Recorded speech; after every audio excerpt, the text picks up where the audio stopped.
नमस्कार दोस्तों।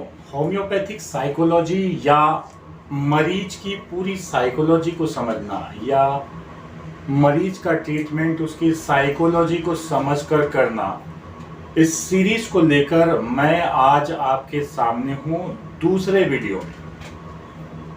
पिछले वीडियो में हमने बात किया था पल्साटिला के दिल की बात। पल्साटिला नाइग्रिकेंस जो प्लांट है उसके फ्लावर से एक रेमेडी बनती है पल्साटिला नाइग्रिकेंस। ये रेमेडी किस तरह से व्यवहार करती है, उसके दिल में कौन सी बातें होती हैं, किस तरह की सोच होती है, उसके दिल के अंदर के राज क्या होते हैं, उसके मन में क्या बातें मुख्यतया होती हैं, उस पर हमने चर्चा की थी।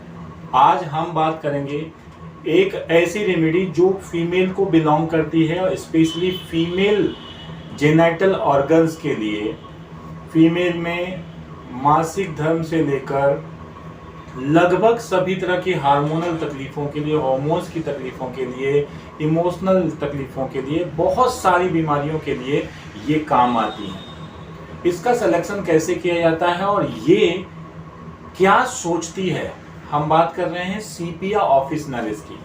सीपिया ऑफिसनालिस यदि किसी पेशेंट को दी जाती है तो उसके मन में क्या विचार आते हैं, वो किस तरह का व्यक्तित्व होता है, इस बारे में हम बात कर रहे हैं। तो चलिए शुरू करते हैं आज का वीडियो। और सीपिया ऑफिसनालिस के बारे में सबसे पहले मैं आपको ये बताऊं कि हम यहाँ पहले तो मन की बात जानने वाले हैं कि उनके मन में क्या चलते रहता है, उनके कॉन्शियस और सबकॉन्शियस माइंड में क्या बातें चलती रहती है, वो किस तरह से सोचती हैं। तो सीपिया बनती है, जो मिलती है ये मेडिसिन, ये कटल फिश से मिलती है। कटल फिश को जब आप देखेंगे, मैं उसका फोटो लगाऊंगा, तो वो ऐसी फिश है जो आपको देखने पर लगेगी कि ये फिश है ही नहीं। कभी आपने सोचा है कि आपने, जो मैं यहाँ पे फोटो लगाया, आप इसको ध्यान से देखिए, ये फिश कहीं से भी आपको फिश जैसे दिखने मिलती है? या लग रहा है कि आपको कि ये फिश एग्जैक्टली फिश है, ये मछली जैसे दिख रही है? ज़्यादातर केसेस में सीपिया में इस तरह के कैरेक्टर्स भी मिलते हैं। अब वो क्या होता है, उसकी पर्सनालिटी को समझते हैं। सीपिया के मन में जो मुख्य बात चलती है वो ये चलती है कि सीपिया बचपन से ही इंडिपेंडेंट रही है, ये किसी पर निर्भर नहीं है, ये आत्मनिर्भर होती है। आत्मनिर्भर होती है मतलब इसकी किसी पे भी डिपेंडेंसी नहीं होती है। ये बचपन से ही पूरे सभी काम जो इसके होते हैं ये पूरी आत्मनिर्भरता के साथ करती है, पूरी जिम्मेदारी के साथ करती है। लेकिन होता क्या है, कुछ बड़े होने के बाद जब ये एक स्टेज पर पहुंचती है, जब भी कोई भी काम उसके इंटेंशंस के खिलाफ किया जाए, उसके मन में चलने वाले जो विचार हैं या उसका जो व्यवहार का तरीका है उसके विपरीत जाकर कोई काम करना पड़ेगा, तो ये धीरे धीरे ऐसी सिचुएशन डेवलप होने लग जाती है कि मन के विचारों के विरुद्ध जाकर काम करने से, डोमिनेशन फील करने से, या डोमिनेटेड जब भी इसको किया जाए लंबे समय तक, एक क्रॉनिक सिचुएशन डेवलप हो जाती है और फिर वो अपने उस व्यवहार से बदल जाती है। ये व्यवहार ऐसा हो जाता है कि फिर वो अपने पति, अपने बच्चों और अपने रिलेटिव्स, अपने फैमिली के प्रति उसका व्यवहार पूरी तरह बदल जाता है और नकारात्मक व्यवहार हो जाता है। वो उन्हें बिल्कुल पसंद करना बंद कर देती है। ये एक ऐसी चीज़ है कि इसकी जो फीलिंग है, ये तो पहली बात आत्मनिर्भर है। दूसरी बात, ये व्यस्त रहती है। मतलब व्यस्तता ऐसी है कि व्यस्तता कब आई उस पिक्चर को भी समझते हैं। निर्भरता, कोई पूरी तरह से उसकी फीलिंग है कि वो आत्मनिर्भर है बचपन से, ऐसा व्यक्तित्व धीरे धीरे जाके आत्मनिर्भरता खत्म हो रही है। पर आत्मनिर्भरता के खत्म होने से पहले ये अपने आप को ओवरकम करने की कोशिश करती है। होता ये है कि इसको लगने लगता है कि इसकी बॉडी थोड़ी सी डिसफिगर्ड हो गई है। डिसफिगर्ड मतलब दिखने में बेकार है। जैसे आपने देखा कटल फिश में, वो फिश जैसे ब्यूटीफुल नहीं दिखती, तो इनके अंदर एक फीलिंग आती है कि मैं उतनी खूबसूरत नहीं दिख रही हूँ जितनी खूबसूरत मुझे दिखना चाहिए। तो इनका खूबसूरती के प्रति रवैया जो है वो स्पेशल रहता है और ये बाहर बिना तैयारी के नहीं जाते, क्योंकि इन्हें लगता है कि इसी तरह से उनके पति या उसके परिवार के लोग या बच्चे, स्पेशली पति और बच्चे व्यस्त रहते हैं। Specially to keep them happy she wanted to be happy, she wanted to change her personality, और वो ब्यूटी और ब्यूटी की चीजों की तरफ ज्यादा अट्रैक्ट होती है, specially to keep her husband busy.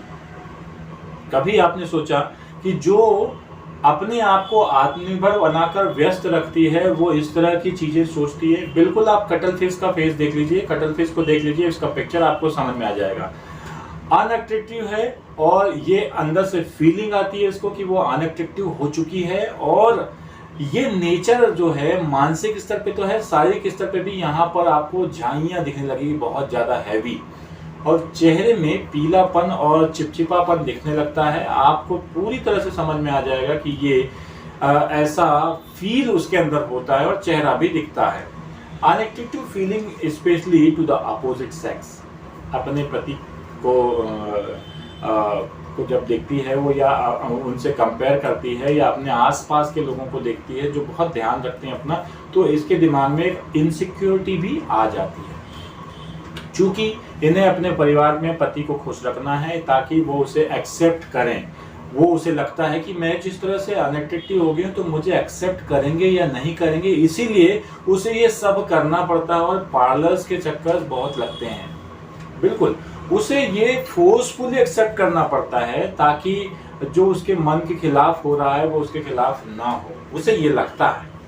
तो मैंने पहले ही बताया कि एक ऐसी क्रॉनिक डोमिनेटेड सिचुएशन बन जाती है कि दिमाग में विचार जो चल रहे हैं उसके खिलाफ यदि आपको काम करना पड़ता है, इवन टू द सेक्स।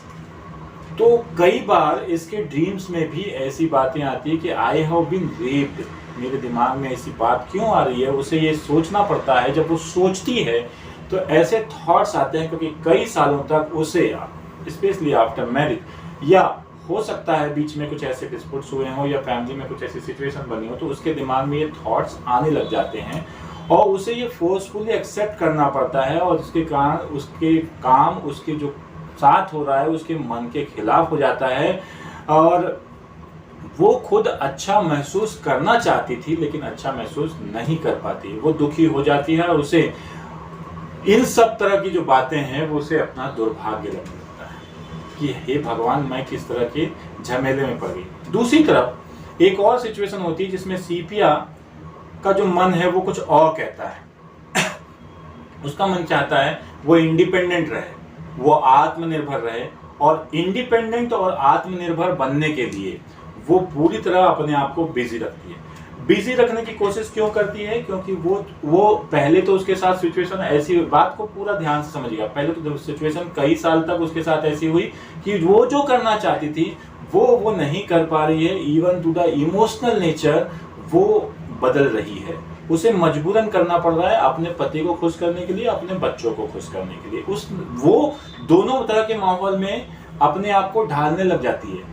पहला माहौल तो बच्चों को और पति को खुश रखना, उनके लिए ध्यान रखना, उनका केयर करना, पति के सामने पूरी तरह अट्रैक्टिव होकर पेश होना, और दूसरी तरफ ये अपने आप को बिजी रखती है ताकि इस तरह के ख्यालात उसके दिमाग में ना आए और वो अपने आप को दुर्भाग्यवादी ना समझे या दुखी मत समझे, इसीलिए ये बिजी रहना चाहती है। तो पूरी तरह कई बार ये नक्सवामिका की तरह, अब ये नक्सवामिका क्या है किसी अगले वीडियो में मैं आपको डिफरेंशिएट करके इसकी साइकोलॉजी समझाऊंगा। तो ये अपने आप को बिजी रखती है क्योंकि इसे ऑक्यूपेशन बचपन से ही पसंद आया है, काम तो ये हमेशा से अपने आप में निर्भर होकर करती थी, लेकिन इस कंडीशन में ये अपने आप को व्यस्त रखना चाहती है। तो एक तरफ इससे परिवार का प्यार और स्नेह भी चाहिए, दूसरी तरफ आत्मनिर्भर भी बन के रहना चाहती है, और तीसरी तरफ मजबूरन व्यस्त रहना चाहती है। तो ये जो चीजें हैं इन सभी में एक लेवल पे जाके, यहाँ पल्साटिला भी आपको मैंने पिछले उसमें वीडियो में बताया था, तो उसकी फीलिंग भी थोड़ी सी कवर होती है, लेकिन पल्साटिला का पूरी तरह झुकाव रहता है कि किसी भी तरह मैं सरवाइव करने के लिए बहुत बहुत सॉफ्ट नेचर पे आ जाऊं, इतना सॉफ्ट नेचर पे आ जाऊं कि किसी भी तरह की सिचुएशन हो मैं मोल्ड हो जाऊंगी, और एटलीस्ट मुझे वो उम्मीद मिल जाए, थोड़ी सी भी उम्मीद मिल जाए तो पल्साटिला सर्वाइव कर जाती है। लेकिन सीपिया में ऐसा नहीं है। सीपिया एक लेवल पे जाके अपने पति और बच्चों को ऐसी ही कंडीशन में खुश नहीं रख पाती, उसके लेवल के बाहर हो जाती चीज़ें। वो बिजी तो रखती है अपने आप को, वो कई बार बहुत हार्श मूवमेंट्स करती हैं, बहुत हैवी वर्कआउट्स वगैरह ज्वाइन कर लिया या जिम ज्वाइन कर लिया या डांसिंग वगैरह में चले जाते, तो ये दे कीप देमसेल्फ बिजी। इस तरह फीमेल्स अपने आप को बिजी कर पाती हैं, लेकिन उसकी निर्भरता भी होती है। निर्भरता किस तरह की होती है? या तो वो भावुक निर्भरता हो सकती है, मतलब मेंटली इमोशनली, या फिर फाइनेंशियली वो डिपेंडेंट होती है। इस वजह से फाइनेंशियल डिपेंडेंसी को हटाने के लिए वो अपने आप को बिजी करते जाती है और वो काम करने लग जाती है टू अर्न, ताकि मैं इंडिपेंडेंट रह सकूं, मैं किसी और पे डिपेंड ना रहूं, even for the emotion and even for the money. तो मेंटल और इमोशनल और फाइनेंशियल दोनों ही चीजों में ये अपने आप को इंडिपेंडेंट चाहती है, और इस इंडिपेंडेंसी को पाने के लिए वो मेहनत करने लग जाती है और वो बिजी रहती है। अब बिजी होते होते एक वक्त ऐसा आ जाता है कि जब ये कंडीशन इस लेवल पे पहुंच जाती है कि वो इस बात पे ध्यान ही नहीं दे पाती कि वो कुछ ज्यादा ही बिजी हो गई, और पति और बच्चों से लगाव धीरे धीरे खत्म होता चल जाता है, क्योंकि एक तरफ पति का प्रेशर रहता है और वो उसे आप ये बोल सकते हैं कि it is an uncompensated failed side, जहां पर उसकी जो जितनी इतनी क्षति होती है, इतना इमोशंस का लॉस होता है, इतने सालों की उसने मेहनत की होती है अपने परिवार अपने बच्चों पे, वो उसे नहीं मिल पाता। तो ये एक अनकम्पनसेटेड लॉस है, और ये क्षति जो है कभी पूरी तरह से भर नहीं पाती, इसलिए वो जो लॉस है उसको फुलफिल तो किया नहीं जा सकता। उसके दिमाग में ये बात आती है, और फिर ऐसी कंडीशन में रिलेशंस में ब्रेकडाउन होता है, रिलेशन टूटने लग जाते हैं, और ये कंडीशन खत्म हो जाती है डिवोर्स या सेपरेशन के लेवल पे जाकर, या फिर ये कंडीशन ऐसी हो जाती है जिसमें कई बार कई गर्ल्स जो हैं, बहुत सारी गर्ल्स ऐसी होती है जो मैरिज ही नहीं करना चाहती यदि इस तरह की कोई फीलिंग जनरेट हो जाए, या कंडीशन ऐसी जनरेट हो जाए जिसमें इन्हें अपने जो रिलेशंस हैं उसमें डिसअपॉइंटमेंट मिला हो। मतलब वो फीमेल डिसअपॉइंटेड हो गई जो बहुत ज़्यादा इंडिपेंडेंट थी, बचपन से अपने आप को बिजी रखती थी, बहुत इंडिपेंडेंटली काम करती थी, उससे फीलिंग ऐसी आने लग गई कि वो अब सेपरेट हो जाएगी, या तो फिर वो उसे डिसअपॉइंटमेंट हो गया। तो disappointment with the family members, disappointment with the own childrens, disappointment with the own husband, और यदि शादी नहीं हुई है तो जो लव का डिसअपॉइंटमेंट है वो बहुत ज़्यादा लेवल तक जाता है। तो इस कंडीशन में ये मैरिज ही नहीं करना चाहते। तो आप ऐसी कंडीशन में आप सीपिया जब यूज़ करेंगे, तो सीपिया मेडिसिन के यूज़ करने के बाद ये जो प्रॉब्लम है वो धीरे से सॉर्ट आउट हो जाती है। माइंड उस चीज़ को ईज फील करने लगता है, और फिर ये अपने किसी दूसरे रिलेशन की तरफ आगे बढ़ जाती हैं और ज़िंदगी सेटल हो जाती है।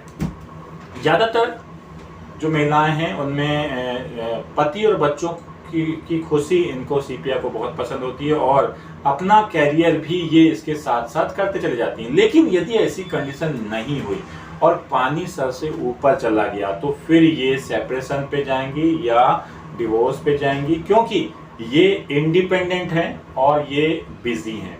इन्होंने काफ़ी मेहनत की अपने परिवार को संभालने के लिए, इन्होंने काफ़ी मेहनत की फाइनेंस को संभालने के लिए, इन्होंने काफ़ी मेहनत की इमोशंस को संभालने के लिए। मैंने आपको क्या बताया कि बहुत ज़्यादा मेहनत करती हैं ये अपने परिवार, अपने बच्चों, इमोशनल, फिजिकल, साइकोलॉजिकल, फाइनेंशियल सारे लेवल को ठीक करने के लिए, अपनी बॉडी को ठीक करने के लिए, अपने डिसफिगर्ड चेहरे को ठीक करने के लिए। इवन सोच में भी आ जाता है कि मैं सुंदर नहीं हूँ, ऐसी फीलिंग बहुत सारी मेडिसिन में आती है। लैकेसिस में ऐसी, लैकेसिस पर्सनालिटी में भी रहती है, लेकिन लैकेसिस पर्सनालिटी में ये कंपटीशन के लेवल पे रहता है। सीपिया में कंपटीशन नहीं है इसी। और भी दूसरी पर्सनालिटीज हैं जिनमें ये रहता है। हम आगे जाके इसको और डिस्क्राइब करेंगे अलग अलग अपने वीडियोस में, लेकिन आज के लिए ये थीम हमेशा याद रखिएगा। सीपिया आत्मनिर्भर थी, सीपिया अपने आप को व्यस्त करती है, लेकिन आत्मनिर्भरता और व्यस्तता के चक्कर में बहुत लंबे समय तक इसने डोमिनेशन फील किया। उसने अपने खिलाफ जो काम वो नहीं करना चाहती थी उसे करते रही, और लंबे समय तक ये काम करते करते बहुत ज़्यादा हैक्टिक शेड्यूल उसके हो गए और वो उसने बिज़ी किया। बिज़ी करने के बाद वो थकान बहुत हो गई क्योंकि सारी चीज़ें करनी है, ऑफिस भी जाना है, बच्चों को भी देखना है, परिवार को देखना है, हस्बैंड को देखना है, उसकी डिज़ायर भी, सेक्सुअल डिज़ायर भी, इमोशनल डिज़ायर भी फुलफिल करनी है, खुद को सुंदर भी दिखाना है। हर एक जगह उसके तरीके से कुछ चीज़ें हो ही नहीं रही है, इसीलिए निराशा आती है, शरीर थक जाता है, वॉर्न आउट कॉन्स्टिट्यूशन हो जाता है, बहुत ज़्यादा कमज़ोर महसूस करने लग जाती है, पूरा चेहरा चिपचिपा ऑयली फेस हो जाता है, चेहरे की तरफ कंसर्न बहुत रहता है, बॉडी के प्रति कंसर्न रहता है, बॉडी फेमिनाइन ना होकर टूवर्ड्स मस्कुलाइन नेचर में होती है, ब्रॉड पेल्विस होता है, चेस्ट हैवी चेस्टेड होती हैं। तो इस तरह का इसका कॉन्स्टिट्यूशन होता है। मैं उसकी मेनली बात कर रहा था केवल उसके दिमाग में, उसके दिल में, उसके जेहन में जो बात चलती है उसकी, कि जो काम जो सोच, जो थॉट उसके अंदर पे नहीं थे उसके अपोजिट में होने लगे, तो सीपिया बन गई, सीपिया की ज़रूरत महसूस हो गई। अदरवाइज सीपिया बहुत ही आत्मनिर्भर और बहुत ही बिजी लेडी है। आशा है सीपिया पर्सनालिटी आप समझ पाएंगे और इसको अच्छे से समझने के बाद आपको ये बात भी समझ में आएगी कि कैसे कई केसेस ऐसे हैं जिनमें डिवोर्स और सेपरेशन की कंडीशन भी होम्योपैथी से ठीक की जा सकती है बहुत हद तक। Thank you for watching this video के प्रति आपका जो सुझाव है, वीडियो आपको कैसा लगा ज़रूर कमेंट बॉक्स पे लिखकर बताइएगा। ये कुछ ऐसे पहलू हैं जो अनसुलझे थे, जिसे मैं आपको बताना चाह रहा था कि पेशेंट के दिमाग में उस समय क्या थॉट होते हैं। यदि वो डॉक्टर से शेयर करता है तो पूरी की पूरी पिक्चर क्लियर होती है और फिर उसके अकॉर्डिंग में मेडिसिन का सिलेक्शन होता है, मेडिसिन दी जाती है। क्योंकि ये बहुत पेचीदा है, ये जितना आसान दिख रहा है बातों के रूप में उतना है नहीं। Psychology is not very much easy subject. तो आशा है आपको वीडियो पसंद आएंगे, कमेंट जरूर कीजिएगा और बताइए कि आप किस तरह से इन वीडियोस को लेते हैं, आपको क्या समझ में आ रहा है। Thank you for watching this video. जय हिंद, जय भारत।